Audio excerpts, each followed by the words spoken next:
JP Bharat live, Bharat की बात JP के साथ। धनबाद की सड़कों पर शुक्रवार शाम न्याय की एक लौ जलती हुई दिखाई दी, जो 8 साल पहले बुझ चुकी 4 जिंदगियों की कहानी कह रही है। पूर्व डिप्टी मेयर नीरज सिंह और उनके 3 साथियों की हत्या को 8 साल बीत चुके हैं, लेकिन उनकी पत्नी और झरिया की विधायक पूर्णिमा नीरज सिंह का संकल्प आज भी अडिग है। जस्टिस फॉर नीरज संगठन द्वारा आयोजित कैंडल मार्च में उनके समर्थकों की भीड़ उमड़ पड़ी। कैंडल मार्च से पहले सरायढेला स्थित उस जगह पर श्रद्धांजलि सभा हुई, जहां 21 मार्च 2017 की काली रात में नीरज सिंह, अशोक यादव, लल्टू महतो और मुन्ना तिवारी को गोलियों से छलनी कर दिया गया था।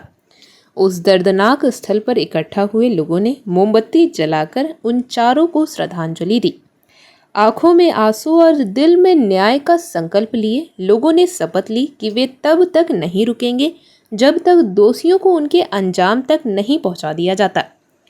कैंडल मार्च का नेतृत्व करते हुए पूर्णिमा नीरज सिंह ने एक बार फिर अपनी दृढ़ता दिखाई।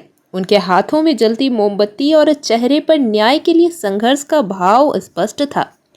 रणधीर वर्मा चौक तक पहुंचे मार्च में उनके समर्थक, शुभचिंतक और स्थानीय लोग नीरज को इंसाफ दो के नारे लगाते हुए चल रहे थे।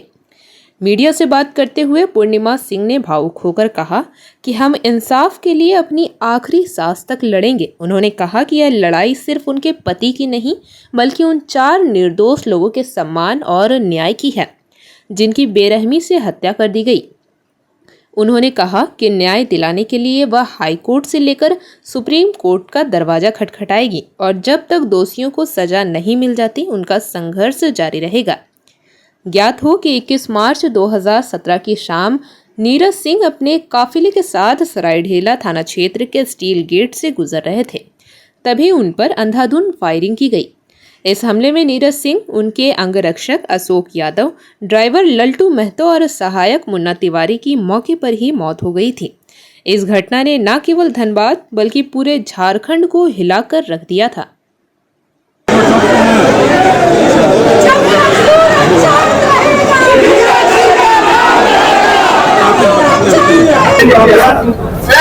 तो ये इस तरह से कहा जाए, कहाँ फैसला लेने में किसकी गलती है और आगे फैसला लेने में कहाँ चूक हुई बाबा, ये आपको जज साहब बताएंगे।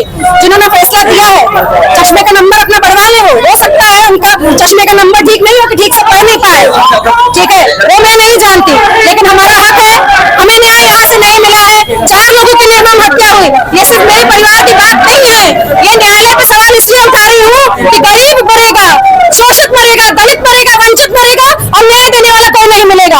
आज मैं नहीं लड़ूंगी तो इस देश में कभी किसी को ऐसे न्याय भी आसानी से नहीं मिलने वाला है। आज चुप होकर बैठ जाएंगे जो आज चुप है, तो याद रखिएगा अगर उनके घर में कभी होगा तो याद रखना चाहिए। यानी न्यायपालिका भ्रष्ट हो गई है ना? ये मैं नहीं जानती भ्रष्ट हुई है कि नहीं हुई है, ये मैं नहीं कह रही हूँ। आप मेरे मुंह में कुछ भी बोल के मत बुलवाइए, वो बात मत कीजिए। न्यायपालिका भ्रष्ट हुई है या नहीं है वो मेरा विषय नहीं है। मेरा विषय ये है कि मेरे पति को न्याय नहीं मिला है, ये गलत हुआ है। मेरे पास हक है, मैं हाईकोर्ट अपील करूंगी, जरूरत पड़ी तो मैं सर्वोच्च न्यायालय भी जाऊंगी, लेकिन जाकर रहूंगी। ये सिर्फ मेरे न्याय की बात नहीं है, ये गलत बातों के न्याय की बात है, अशोक यादव के न्याय की बात है, मुन्ना तिवारी के न्याय की बात है, समाज के हर वर्ग के न्याय की बात है। इसलिए मैं चुप नहीं बैठूंगी। सही अभी आपने बोला कि चश्मे के अपना ये बवाल है, बिल्कुल सही बात है, कहीं ना कहीं तो चुप हुई है।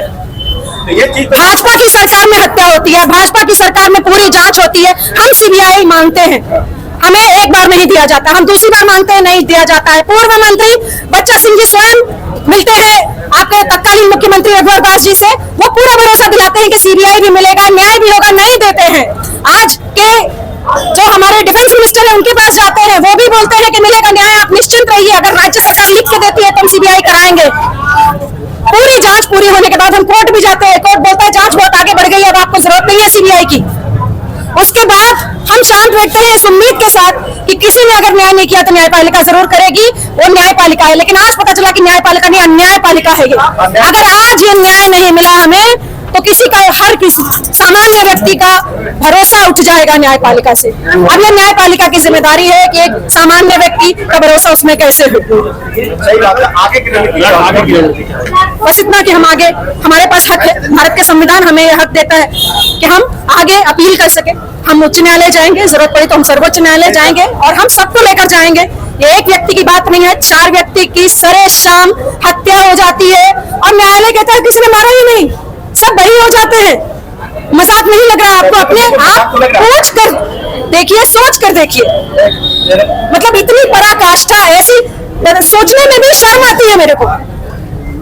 तो इसलिए ये लड़ाई, यही हमें लगा था कि शायद अब हमें न्याय मिल जाएगा, कुछ तो आत्मा को शांति मिलेगी, और तो कुछ छोड़ा नहीं इन लोगों ने हमारे पास। बच्चों को अनाथ कर दिया, बीवियों को विधवा कर दिया, परिवारों को बर्बाद कर दिया, जीवन भर हत्या की राजनीति करते चले आए। मन नहीं भरा, बाहर के लोगों को मारते मारते तो घर में मारने लगे, और अब भी बंद नहीं होगा। मैं आपको बता देती हूँ, अभी भी बंद नहीं होगा।